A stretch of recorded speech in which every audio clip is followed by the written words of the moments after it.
Mari kita baca suratul Fatihah. Semoga Allah membersihkan kolbu, menyiapkan hati, pikiran untuk menerima ilmu-ilmu darinya, warisan-warisan dari nabinya. Ala hadhihi wa likulli niyatin salihah. Al-Fatihah.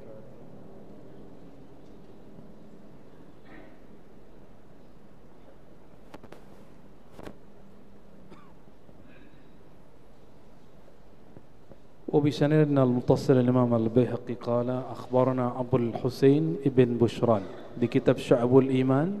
Beliau mengatakan guru kami Abul Husain bin Bushran menyampaikan dari gurunya Abu Ja'far Muhammad bin Amr Ar-Razzaz, dan Ar-Razzaz mengatakan haddatsana Abdullah ibn Muhammad ibn Syakir. Ibn Syakir mengatakan haddatsana Abu Usama qala haddatsana Al-A'mash an Khaythama ibn Abdurrahman an Adi ibn Sahatim. Ini disebut dengan sanad, ya. Jadi sanad itu salah satu pilar hadis. Jadi selevel Bukhari, Muslim tidak langsung dengar Nabi. Dia mendengar dari orang yang bersambung silsilahnya kepada Nabi. Maka orang yang mengatakan kita ikut Bukhari aja, itu belum ikut Nabi. Dia masih mengikuti jalur sanadnya Imam Bukhari. Sama, kita ikut Syekh Fulan atau manhaj Fulan, itu sama saja. Karena tidak ada cara untuk terhubung kepada Nabi hari ini kecuali melalui sanad, ya. Sama dengan orang ngaku nasab, tidak ada pembuktiannya kecuali datangkan nasab dia. Bin-binnya dari mana? Sebagaimana hadis dapat divalidasi, nasab juga bisa divalidasi, bisa didhaifkan, bisa ditolak, bisa diterima. Sanad ini berujung kepada sahabat Nabi Adi bin Hatim radhiyallahu taala anhu qala qala Rasulullah sallallahu alaihi wasallam, ya. Hadisnya ini juga ada di beberapa riwayat selain Imam Al-Baihaqi. Apa kata beliau? Ma minkum min ahadin, tiadalah seorang kamu illa kecuali sayukallimuhu rabbuhu, sayukallimuhu akan berbicara kepadanya Tuhannya. Tuhan kita siapa? Allah, ya. Laisa bainahu wa bainahu hijab, tidak ada jarak antara dia dan Tuhannya, hijab wala terjemahan, tidak juga penerjemah. Ini kalau ada syekh datang dari luar negeri, kita butuh penerjemah, betul nggak? Jangankan itu, ada guru orangnya agak ilmiah dikit, kita agak berat menerima bahasa dia, kita butuh penerjemahan makna, ini maksud dia apa? Apalagi beda ras suku. Sekarang yang ngajak bicara adalah Allah SWT, ya.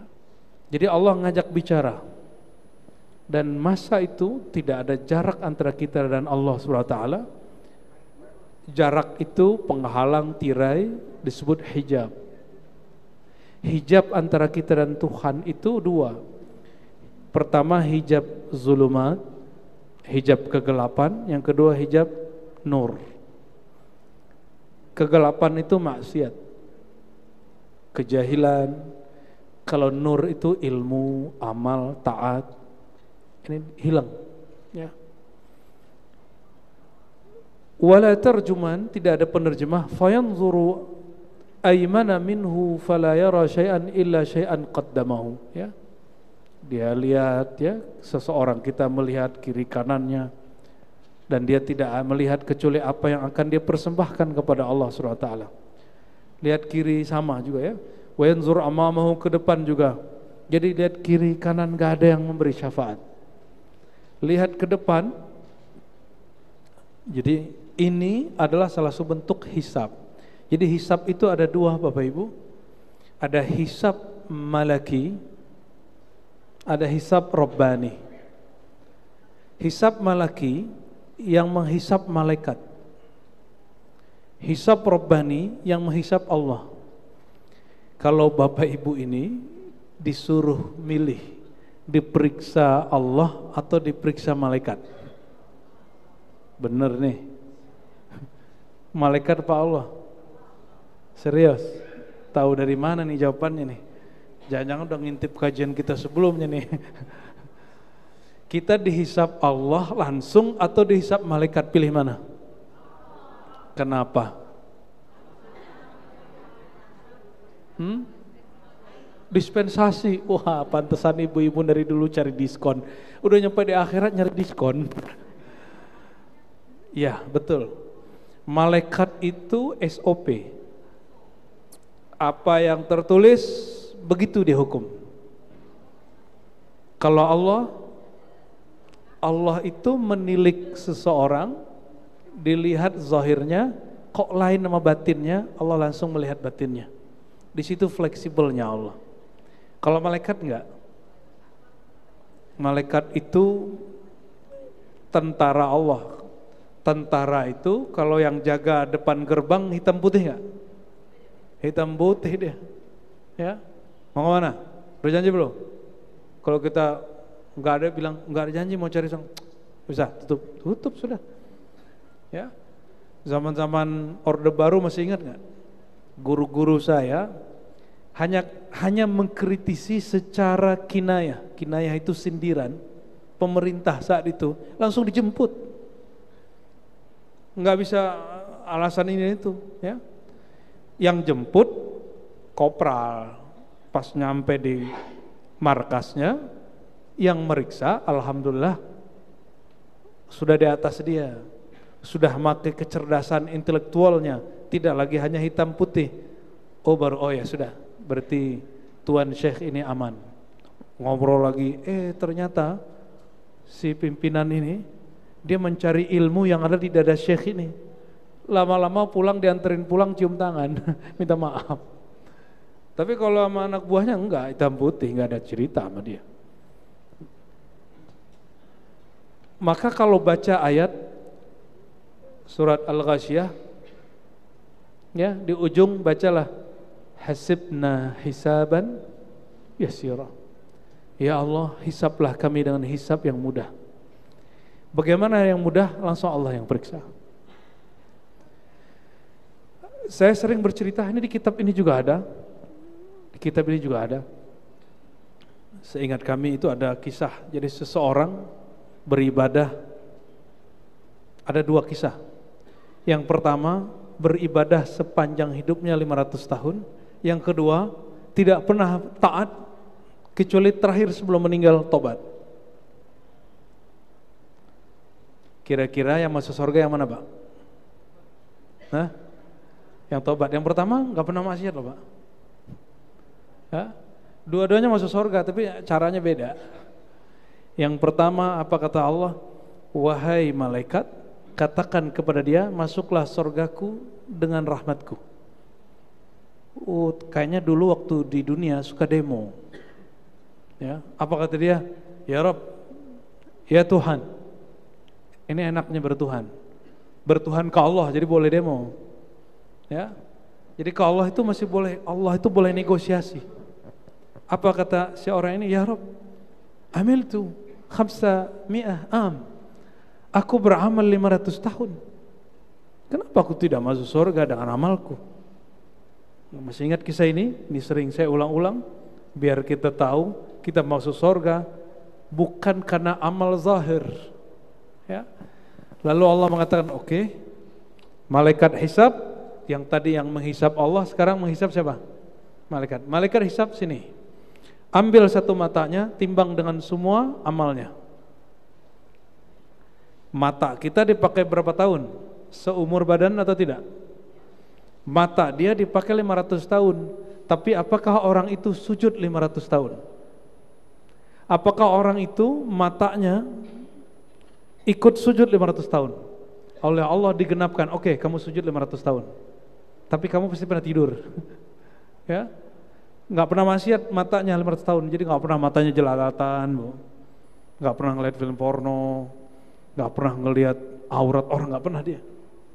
Ini orang betul-betul bening, matanya nggak pernah maksiat. Dia memilih tinggal di tempat yang tersembunyi, khalwat. Tapi apa kata Allah? Hisab matanya. Ternyata jaga mata dengan nikmat mata yang dia jaga itu itu tidak melebihi amal-amalnya itu, kecuali dia seperti ini goyang begini aja. Jadi amal 500 tahun, nikmat mata 500 tahun, hampir setara. Kata Allah, malaikat ambil matanya satu lagi. Gimana kira-kira? Kalau diambil mata satu lagi gimana? Pernah kelilipan nggak Pak? Ibu? Pernah kelilipan? Ya, kita ini nggak sadar bahwa nikmat mata kanan dan kiri itu beda. Betul? Ada yang mohon maaf kacamatanya kanannya berapa minusnya, kirinya beda, betul? Saya itu sebenarnya harus pakai kacamata ke dokter Pak, tapi ribet sekali bawa kemana-mana itu ya. Efeknya kalau baca lebih dari 1 jam langsung tegang. Nikmat sekali punya mata ya. Kalau pakai kacamata bisa 6 jam kita duduk, tahu-tahu udah 6 jam, udah habis 2 gelas kopi. Nikmat mata luar biasa. Kalau zikir khafi, mata istirahat.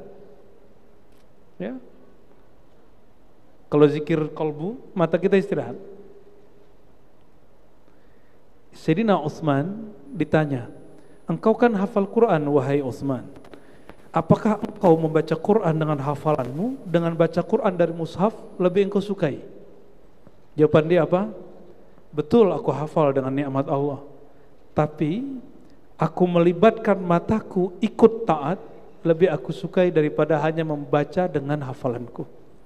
Jadi yang punya hafalan jangan sok-sokan juga, matanya juga punya hak ya. Itu orang alim. Antum percaya atau tidak, saya waktu sampaikan ini, saya diprotes di salah satu sekolah non aswaja. Apa kata dia? Ini Sayyidina Utsman ini khatam Quran bulan puasa, siang 4 khatam, malam 4 khatam. Gak percaya dia, ya? Gak percaya dia. Saya sebutkan kisah Imam Syafi'i. Oke, ya Imam Syafi'i deh. Imam Syafi'i dari subuh sampai asar khatam 1 kali. Tapi Imam Syafi'i pernah melakukan lebih dari itu, tapi nggak disebutkan kisahnya.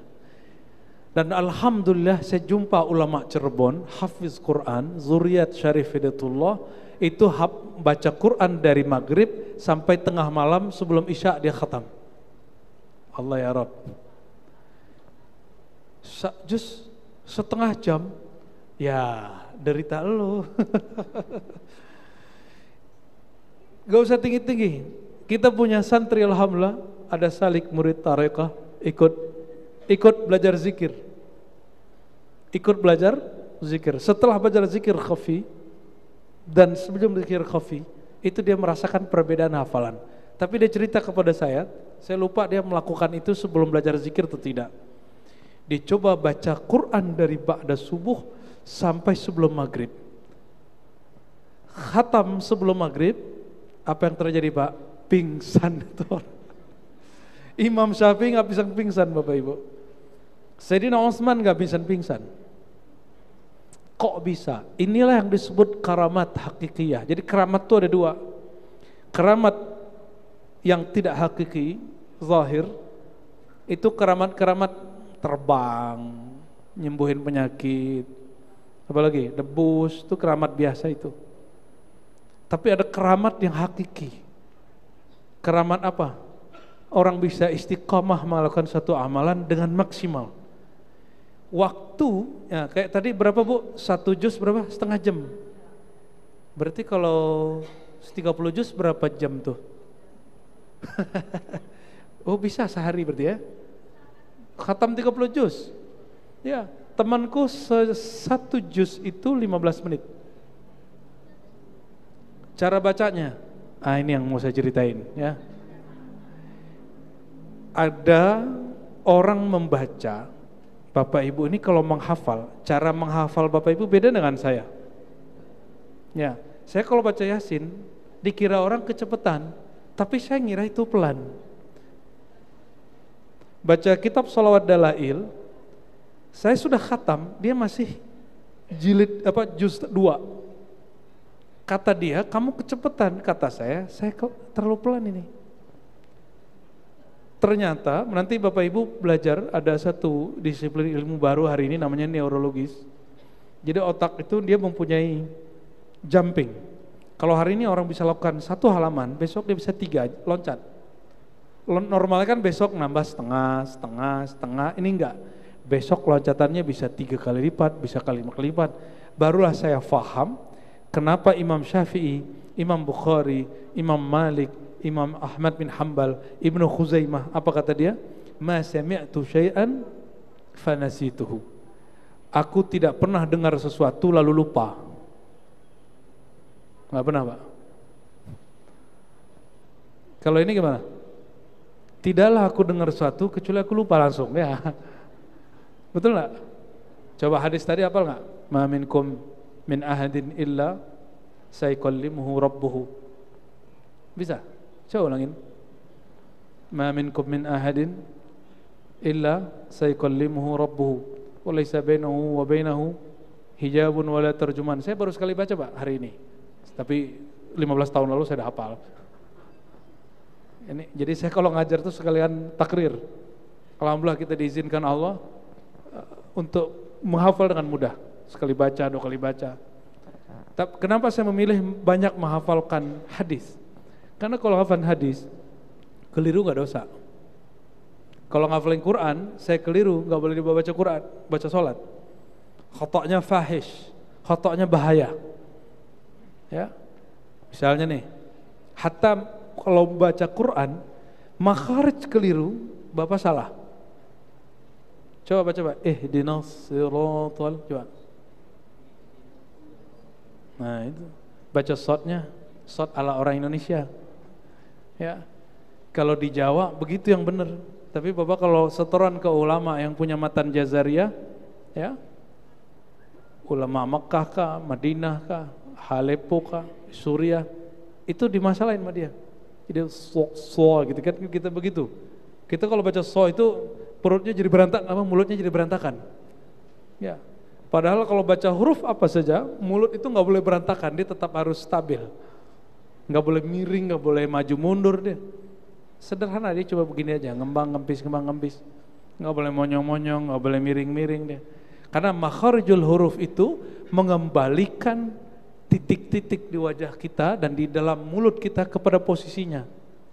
Maka di dalamnya ada namanya titik-titik makharij. Yang dia sama dengan orang belajar zikir ada namanya titik-titik latifah. Jika nyentuh, jadi lidah itu kan nyebut ra, coba ra. Ra. Pasti baca ra. Enggak ada ra itu enggak sahih begitu tuh. Ya. Ha. Benar. Orang kalau benar baca ha-nya, lalu dia baca qul huwa, itu berlebihan ya. Hu-nya sedang, sehingga enggak berlebihan napasnya keluar. Dia akan mengalami kebahagiaan yang dia enggak sadar dari mana. Karena dia mengeluarkan satu napas-napas buruk. Jadi makharijul huruf itu juga ada rahasianya. Oleh karenanya belajar tajwid itu wajib. Tapi Allah berbicara dan kita nggak perlu makharijul huruf, ya, karena dia bukan makhluk, ya. Nah, kembali ke hadis ini. Kenapa, ya, dihisab oleh malaikat tadi kemudian menjadi lebih rumit? Karena malaikat menghisapnya apa adanya. Maka orang ini mengatakan, ya Rob, jangan lanjutkan hisapku. Kalau diambil telinga gimana? Kalau Allah bilang, ya udah ambil telinga satu lagi, ambil lisan, masuk neraka dia. Sebelum Allah mengatakan masukkan dia ke dalam neraka karena dia kurang bersyukur, tidak bersyukur itu amal hati atau amal badan? Amal hati, amal fuad, dan fuad itu dihisap. Jangan dikira hati tidak dihisap. Hati dihisap, Bapak Ibu. Mulai syukuri hidup hari ini. Ya, sudah bersyukur hari ini belum? Ya, jangan ngeluh-ngeluh, jangan ngomong ini. Bulan ini hidup lebih susah dari bulan kemarin. Tahun ini lebih susah dari tahun kemarin. Ini negara lagi resesi, kayak ngerti aja resesi apaan. Itu kan ekonomi makro. Hubungan kita kan ekonomi mikro. Kayak ngerti aja ya. Ya. Karena kita memikirkan yang bukan wilayah kita jadi gelisah. Seharusnya berita-berita itu, itu saya sukanya Orde Baru Pak. Orde Baru itu tidak semua berita ditebar. Berita yang bikin rusuh gak usah ditebar. Ini negara jiran kita Singapura, yang kita suka satu apa? Mereka berikan kebebasan berekonomi hidup, tapi jangan coba-coba sembarangan untuk urusan keamanan negara. Jangan coba-coba sembarangan demo atau bikin pengajian yang gak jelas. Disikat langsung bagi mereka. Untuk apa kebebasan kalau hidup memiskin? Itu kalau orang demo kan indeks sahamnya jatuh langsung. Mereka jaga-jaga itu. Kalau di kita kan saking kebablasannya demokrasi jadi demokrasi. Ya. Saham turun, ngeluh. Negara mau jaga, protes. Dianggap tidak apa? Tidak demokratis. Kan serba salah, Pak. Nah, inilah kesalahan entah nikmat ini. Negeri kita ini, Pak. Tapi menurut saya ini kesalahan yang nikmat. Jadi demokrasi yang kita ambil ini salah. Tapi nikmat. Kok bisa nikmat, Pak? Kalau nggak ada demokrasi begini, tidak akan berkembang pengajian sedahsyat ini hari ini. Bapak lihat pengajian di mana-mana, maulid di mana-mana, tapi nggak aliran kita aswaja doang, non aswaja juga berkembang. Ya alhamdulillah. Ya, nggak perlu dengan kekerasan. Jadi berkah kebebasan berekspresi ini, pemerintah nggak perlu mengcounter ekstremis dengan cara yang ekstrim. Cukup banyak ini pengajian yang moderat, lebur-lebur sendiri itu. Ya, hadis ini ketika kita kemudian kembali kepada Allah, ternyata kepada yang lebih tinggi itu mudah menyelesaikan masalah. Benar nggak? Bapak Ibu kalau kamu masalah sama karyawan mana atau lagi jualan di mana, kita sih nanya, pimpinanmu mana? Nih, aku mau temuin sini, iya kan? Karena kalau ngomong sama karyawan repot, betul nggak? Ya, betul ya. Pernah konflik begitu nggak? Kita lagi ada urusan apa nih di satu tempat, satu kantor, satu tempat belanja atau apa, repot mana orang, tanya aja, manajermu mana? Pimpinanmu mana? Dia langsung ketakutan itu. Itu bisa Bapak praktekkan nanti Pak, di akhirat. Ya, kalau dihisap malaikat bilang, akunya maunya dihisap oleh Allah bukan sama kalian, itu bisa Pak. Ya, tapi harus kuat dulu bergeningnya. Ya, nanti diuji sama malaikatnya. Antum lebih mengerti ma'rifatullah atau dia? Kalau kalah ma'rifatnya Allah yang malaikat yang uji. Malaikat itu flat sekali. Dan sangat memungkinkan sebagaimana kita baca sebelumnya di bagian ini, kata Imam Hulaimi, sebagian manusia ada yang lebih afdal darajat ilmunya daripada malaikat. Sebagaimana sebagian manusia juga ada yang lebih hina daripada hewan dan syaitan. Betul enggak? Ya, semoga kita diangkat oleh Allah dengan ilmu dan amal. Amin ya rabbal alamin. Maka Allah berkata di sini, Rasulullah berkata di sini, fattaqun nar wala bisyikki tamrah. Supaya kita mudah hisab nanti, fattaqun nar, supaya engkau tidak dihisabnya kalah lalu dilempar kepada siksaan Allah neraka, maka bersedekahlah walau bisyikki tamrah. Walaupun dengan ya beberapa tamar. Kalau di Indonesia tamar makanan pokok atau bukan? Makanan pokok kita apa? Nasi apa duit? Makanan pokoknya apa Pak? Kalau kita hari ini kasih orang beras kasih duit, dia pilih mana? Karena orang melihat duit masih berharga. Nanti ada masanya duit gak berharga. Orang punya, hari ini kan pada nabung emas, bisa makan emas gak? Nanti emas gak bisa ditukar sama duit. Satu pisang pun orang gak mau. Mending kuningnya pisang daripada kuningnya emas nanti tuh. Ya, nanti akan ada masa begitu, Pak. Saya udah ngikutin gak? Tapi akan terjadi. Akan terjadi masa paceklik itu. Di saat itu orang diuji akidahnya. Apa pelajaran akidah kita di basic dulu? Allah yang mengenyangkan atau makanan yang mengenyangkan? Nanti praktek. Ya, ada masanya tuh nanti. Ketika perut gak bisa makan, gak ada yang masuk ke dalam ini, dia percaya gak Allah yang mengenyangkan? Nanti akan terjadi masa itu.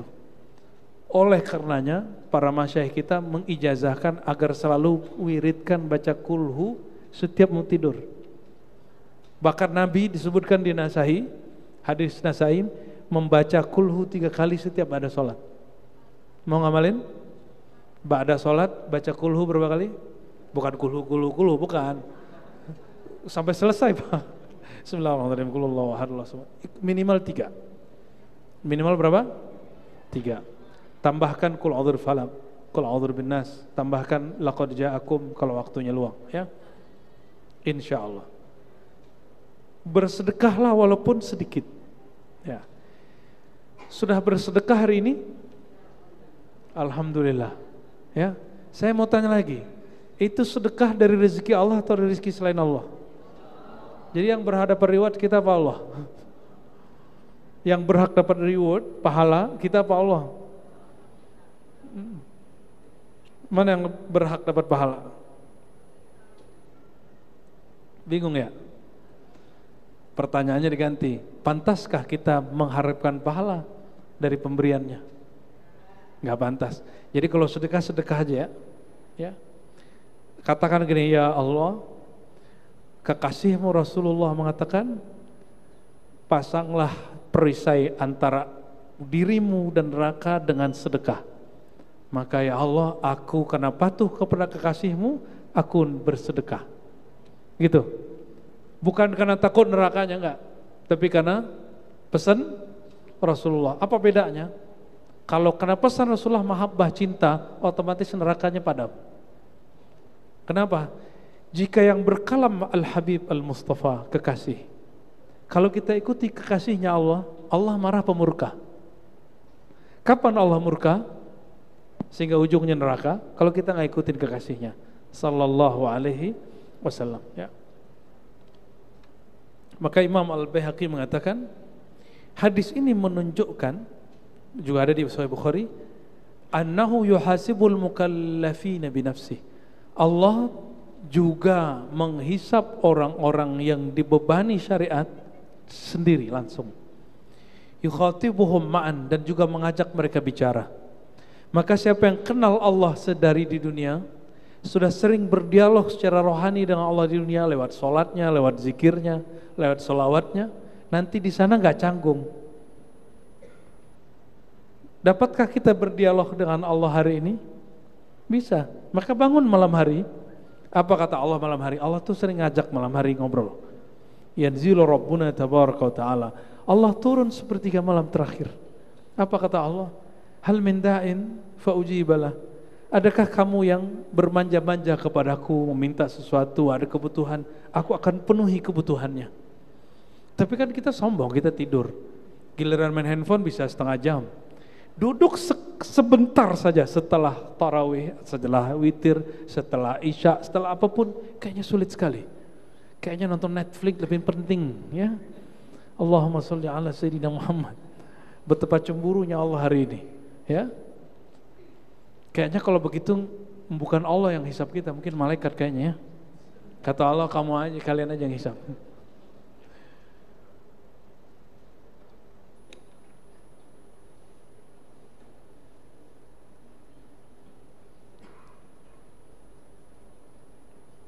Waqad qila, kita loncat ya. Waqad qila annahu ya'mur malaikatahu bi muhasabatil khalqi bi amri. Juga ada riwayat yang menyebutkan malaikat yang menghisapnya, tapi dengan perintah Allah. Waqad qila annahu yatawalla hisabal mu'minin. Ya, tapi di sini jika mukmin Allah yang menghisap, jika kafir malaikat hisap. Tapi ini kurang pas. Yang tepat apa? Mukmin dan kafir malaikat yang hisap, tapi walinya, kekasihnya Allah yang menghisap. Maka kisah yang kedua, apa itu? Ada orang jadi wali Allah cukup dengan tobat. Ternyata tobat itu amal qalbu, lebih cepat mengangkat derajat seseorang dari hamba biasa jadi kekasih Allah. Ya. Kenapa? Orang tobat itu mengaku dia berdosa, Tapi orang taat belum tentu dia mengaku dirinya pendosa. Sulit sekali orang taat itu mengaku pendosa. Ya. Disebutkan dalam hadis Imam Tirmizi dan juga Baihaqi, ada seseorang lembaran amalnya di print disebut sijil, sepanjang pandang jauh ya, dilihat terus di print. Itu semua daftar dari awal dia dewasa balik sampai dia sebelum meninggal, semuanya maksiat. Kalau umurnya orang dulu kan tua-tua, 100 tahun, itu 85 tahun dia maksiat. Dia mau tidur aja maksiat dulu, bangun tidur langsung maksiat, sampai tidur lagi. Itu orang kebalikan yang tadi yang 500 tahun. Tapi sebelum dia kemudian meninggal, ternyata di dalam maksiatnya dia bertanya, ya Allah, bukan ini yang aku cari, aku mencari kebahagiaan bersamamu. Maka dia tobat. Riwayat yang lebih sahih, orang itu apa kerjaannya Pak? Orang ini algojo, pembunuh ratusan orang. Dan yang 100 terakhir yang dibunuh itu seorang ulama. Itu kisah lengkapnya. Ini kan riwayatnya berbeda-beda. Cuma ada ulama yang menjamak, menggabung. Orang ini dosanya membunuh. Kalau di mazhab Ibnu Abbas, sekali membunuh selama-lamanya Allah murka. Kalaupun tobat tetap dihisab. Walhasil orang ini kemudian meninggal. Setelah apa? Jumpa seorang wali Allah di perkampungan lain. Tapi sebenarnya belum jumpa-jumpa amat. Baru jumpa sekali, kata si kiai, hendaklah engkau pergi ke kampung sebelah. Masih ingat kisahnya? Nah, coba perhatikan. Dia baru patuh meninggalkan keburukan dirinya. Nah, ini perhatikan kalimatnya enggak seperti yang dibayangkan orang hari ini. Dia meninggalkan kampungnya bukan karena dia takut dipengaruhi oleh orang kampungnya. Kebanyakan orang hari ini hijrah, dia takut dirusak oleh komunitas lamanya. Dia menuduh kejahatan dirinya, perilaku dosanya asbab orang lain jahat, maka dia ikut jahat. Ini hijrah syaitaniah. Ini orang mughtarin, ini orang tertipu. Dia soleh tapi tertipu. Yang tepat gimana? Sang imam yang kedua mengatakan, siapa yang melarang kamu bertobat? Kalau yang pertama dibunuh karena melarang dia bertobat. Tapi tinggalkan kampungmu. Ada kalimat yang tidak dijelaskan di situ. Karena engkau meyakini dirimu adalah asbab keburukan orang lain. Dengan meninggalkan orang lain, mengurangi kemaksiatan, mengurangi keburukan yang kau tebarkan ke orang. Jadi dia menjauhi kampungnya supaya tidak menebar kejahatan. Jadi dia tidak hijrah karena menjauhi orang jahat, tapi dia hijrah karena menganggap dirinya yang jahat. Maka ketika dia berpindah, kejahatan di sana akan berkurang. Sudah begitu belum hijrahnya? Ya, saya sedih ketika ada artis, musisi, ya, jelek-jelekin masa lalunya, ya, lalu kemudian menganggap aku nggak mau balik ke sana, nanti aku jahat, ya, jangan dengerin musik nanti dibersamain jin. Kok hijrah jadi khurafat otaknya? Urusan apa jin sama musik? Ya, musik mah musik aja, jin mah jin aja. Anda sudah berbohong atas nama jin. Itu kalau jin bisa berzahir Pak, dia marah sama kita itu. Ya. Kuntilanak suka musik Pak.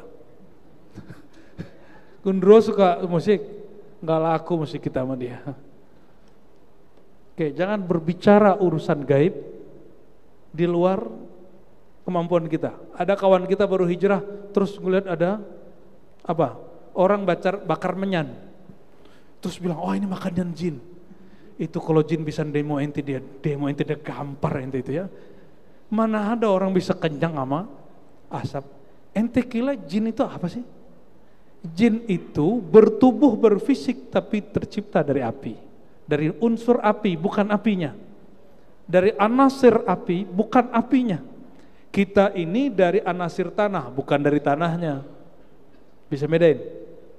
Coba kalau Bapak ini dari tanah langsung aja makan tanah no. Enggak, kita bukan langsung dari tanah, yang dari tanah langsung Sayyidina Adam. Kalau mbahnya jin iya langsung dari api. Kalau jin-jin yang sekarang keturunannya sama juga dari kita, ya. Dan mereka nggak makan itu, ya. Kebohongan itu. Ya. Mereka makan kayak kita, Pak. Makan daging, cuma daging yang berbeda dengan yang kita lihat. Seorang muslim jin muslim, kalau dia makan daging, itu bekas kita, tulang-tulang yang sudah disembelih dagingnya dengan bismillah, itu dia bisa lihat itu halal. Tanpa ada logo sertifikat halal, wayang itu nggak perlu dia tuh. Dia langsung tahu, mencium, nih gimana. Oleh karena itu, makruh memang kalau ada tulang nih, terus kita ambil semua isinya. Ya. Maka guru saya ada yang memakruhkan makan sumsum tulang, Pak. Pada enak ya. Wallahu a'lam bishawab. Isyanya jam berapa? Oke, sedikit lagi ya. Walhasil orang ini diterima walaupun cuma tobat. Ada kisah yang kedua, orang yang bermaksiat sepanjang hayatnya itu cuma dicek, malaikat tidak bisa menghisap isi kolbu. Allah katakan, akhrij qalbahu, keluarkan kolbunya, lalu kolbunya ditimbang dengan semua maksiatnya. Tahu nggak Pak, isi kolbunya apa? Ternyata dia pernah jumpa seorang rahib mentalkinkan kepadanya zikir la ilaha illallah, dan itu masuk ke dalam kolbunya, ditimbang dengan semua maksiat sepanjang umurnya lebih berat. Sayyidina Umar takut sama hadis ini, khawatir nanti orang sembarangan, yaudah gua belajar talqin zikir terus maksiat lagi. Nggak begitu, ya, nggak begitu juga. Orang habis ditalkin terus maksiat, batal talqinnya, ulang lagi talqinnya. Maksiat besar ya, kalau bukan maksiat kecil. Maksiat kecil diulang-ulang besar juga jadinya. Jadi kapan nih teman-teman yang belajar zikir, ada namanya talqin zikir, bukan hanya untuk orang mati. Orang hidup lebih utama ditalqin daripada orang mati. Jika pernah belajar zikir kepada siapapun, lalu melanggar adab ketaatan, perbaharui talqinnya dengan guru tersebut, ya, supaya nurnya tambah kuat lagi. Nah itu nanti yang akan dihisap. Jadi kajian malam ini yang saya ajak, kalau kita ditimbang dengan amal zahir kayaknya nggak ada yang kuat ya. Kayaknya semuanya sholat maghribnya belum tentu khusyuk, sholat isya'nya juga mungkin belum tentu khusyuk. Saya hanya mengimbau, cari ahli-ahli kolbu, yang di kolbunya ada nama Allah yang berat itu, wala dzikrullahi akbar, sungguh sebutan nama Allah sangat besar. Kita ambil ilmu dia supaya kolbu kita juga lebih berat daripada langit dan bumi. Sayyidina Musa mengatakan, ya Rabb, berilah aku zikir khusus. Kata Allah, itu qul la ilaha illallah. Kata Nabi Musa, ya Rabb, ini mah orang awam juga tahu. Orang awam tahu tapi tidak tahu rahasianya. Maka Allah berkalam, wahai Musa, jika ditimbang la ilaha illallah yang dibaca dengan kolbu dengan seluruh langit dan bumi, lebih berat la ilaha illallah. Jadi jangan main-main dengan ilmu zikir la ilaha illallah. Di hadis yang lain, hadis Imam Baihaqi disebut zikir Allah, Allah, Allah. Berdasarkan dua itu, biar nanti kita jika dihisap oleh Allah dan dihisapnya selamat, carilah perhatian dia, sebut nama dia di kolbu sedari di dunia, latih-latih itu, cari komunitasnya, cari jamaahnya, hiduplah dengan nama itu, dengan lafaz itu, meninggal dengan membacanya, insya Allah. Wallahu a'lam bishawab. Barangkali itu ya. Ada tanya jawab? Tidak usah. Kami silakan jamaah yang ingin bertanya satu pertanyaan sebelum kita sampaikan pertanyaan dari media sosial Jamaah Sunda Kelapa. Ada? Boleh.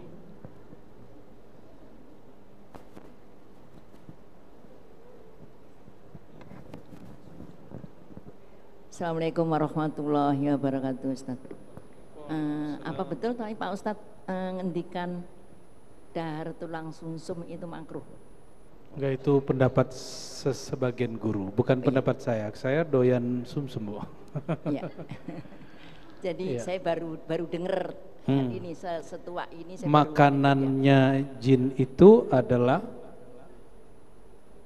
tulang-tulang yang ibu makan, makanya dimakruhkan makannya terlalu sampai hancur, ya.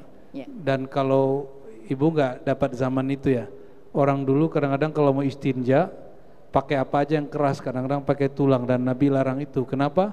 Karena jin melihatnya, ini kalam Nabi, itu seperti ada dagingnya, gitu. Fa innahu ta'amu ikhwanikum minal jin. Begitu hadisnya, karena tulang-tulang itu adalah makanan saudaramu dengan jin.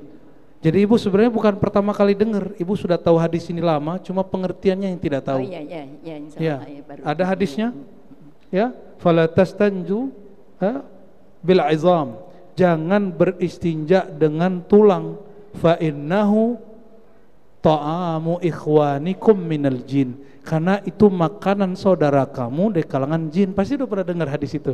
Ya, udah pernah dengar. Sum-sum tulang itu bagian dari tulang bukan? Ya. Tapi ngelesnya guru kita yang satu lagi enggak. Itu kan luarnya tulang, kelihatannya ada dagingnya, dalamnya tulang memang enggak. Begitulah ulama itu pinter berbahsul masail. Saya ngikut yang ulama kedua. Ya, karena makasih Pak Ustadz. ya, begitu Bu. Waalaikumsalam. Jadi ada hal yang kita sudah tahu lama dalilnya, tapi kita tidak paham lama istidlalnya. Apa istidlal? Cara memahami dalil itu. Nah, itulah kelebihan ulama, itu dia bisa memahami hal yang kita nggak pahami. Ya, cukup? Satu lagi Buya saya bacakan. Assalamualaikum Buya, belakangan ini banyak sekali kasus bunuh diri, naudzubillah, dan kasus pembunuhan. Seperti yang tadi Buya singgung sedikit, bagaimana kita menyikapinya untuk melindungi keluarga kita dari hal tersebut? Ini jawaban fikih apa jawaban ilmu versi Nabi Adam nih? Waktu Sayyidina Adam diangkat jadi khalifah dan Allah berkhabar di langit, di surga, apa jawaban malaikat?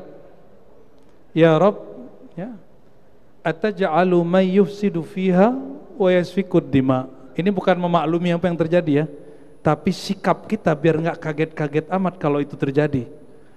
Ya Rabb, apakah engkau mengangkat khalifah di bumi, orang yang merusak eksploitasi alam dan menumpahkan darah, membunuh, baik membunuh sesamanya atau membunuh antar dia dan hewan.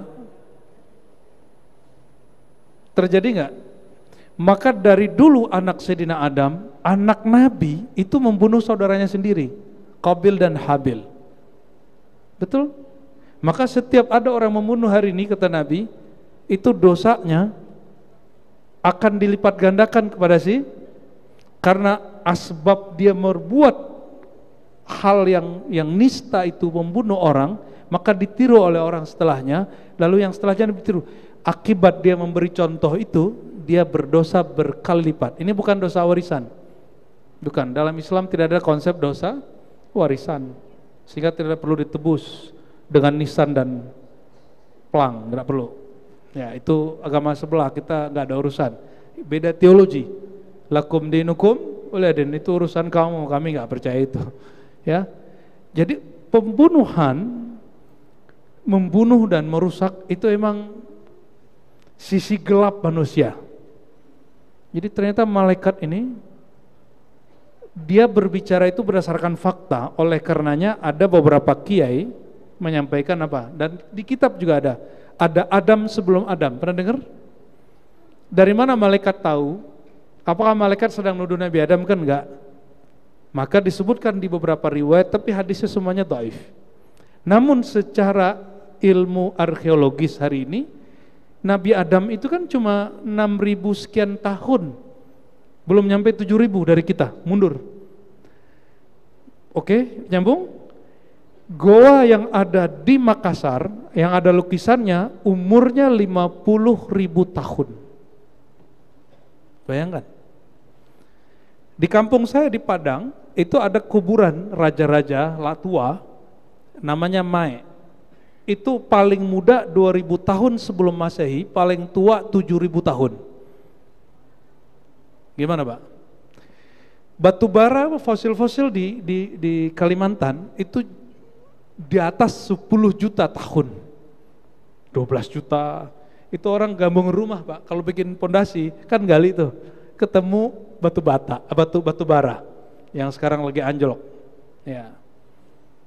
Kalau kita kan nggak mikirin banget ya kalau nggak ada urusan sama itu. Ya. Kalau mereka tuh mikirin Pak. Kita membaca itu apa? Berarti sudah ada kehidupan sebelum Nabi Adam. Sebelum itu disebutkan dalam Tarikh Tabari, Bidayah wa Nihayah, Ibnu Katsir. Ini imam Ahlus Sunnah semua ahli hadis. Sebelum manusia jadi khalifah, itu yang jadi khalifah di bumi itu jin. Tapi mereka tengkar tiap hari.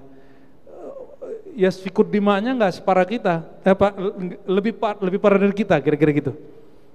Di antara jin itu perang tiap hari, bunuh-bunuhan tiap hari, tersulut tiap hari. Manusia juga ada yang begitu, tapi nggak separah jin. Karena malaikat sudah menyaksikan itu, maka mereka bernegosiasi kepada Tuhan. Ya Rabb, kok nggak kami aja jadi khalifah gitu? Kok orang yang ikut merusak sebagaimana jin, walaupun nggak separah jin, membunuh sebagaimana jin, begitu jawabannya. Jadi kalau ada film Avatar kaum api perang dengan kaum, itu kan bahasa imajinatif, tapi itu terjadi secara bab interpretasi oke, tapi di kitab datanya lebih lengkap. Dan ini kita nggak perlu baca kitab aneh-aneh Pak, nggak usah baca dengerin YouTube aneh-aneh. Itu ada di kitab kita Ahlus Sunnah wal Jamaah. Dan ini bukan bab akidah, dia bab ontologi, asal muasal. Lalu kaitannya gimana? Jangan terlalu kaget. Membunuh, eksploitasi alam memang sudah terjadi lama. Lalu untuk apa beragama? Agama untuk menahan itu. Menahan itu supaya tidak terjadi. Di dalam agama manapun membunuh itu diperbolehkan pada waktunya. Kapan itu? Kita nyebutnya jihad. Betul nggak? Sekarang nih, boleh nggak bunuh non muslim? Nggak boleh. Bapak kena hukum, kata Nabi, la yadkhul jannah man qatala mu'ahadan. Tidak masuk surga, lam yasun, nggak mencium bau surga bahkan. Orang yang bunuh non muslim yang dalam perjanjian damai. Perjanjian damai kita kan Pancasila dan Undang-Undang Dasar. Itu perjanjian, bukan sesembahan selain Allah. Ya.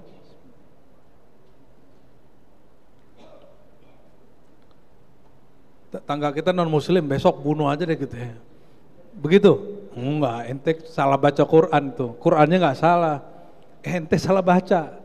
Bom bunuh diri sah untuk jihad. Ya salam. Di dalam Islam, tadi kan pertanyaan bunuh diri ya. Bunuh diri apapun bentuknya haram. Oleh karena itu ulama kita ijma. Enggak ada yang enggak ijma kecuali syaz, ulama yang aneh, ulama yang enggak mu'tabar dalam bab itu. Bahwa bom bunuh diri itu tetap terlarang dalam Islam dan itu dianggap kekeliruan satu kelompok pergerakan. Jangan karena kita udah senang sama kelompok itu kemudian kita benarkan. Ya, kembali ke ulama.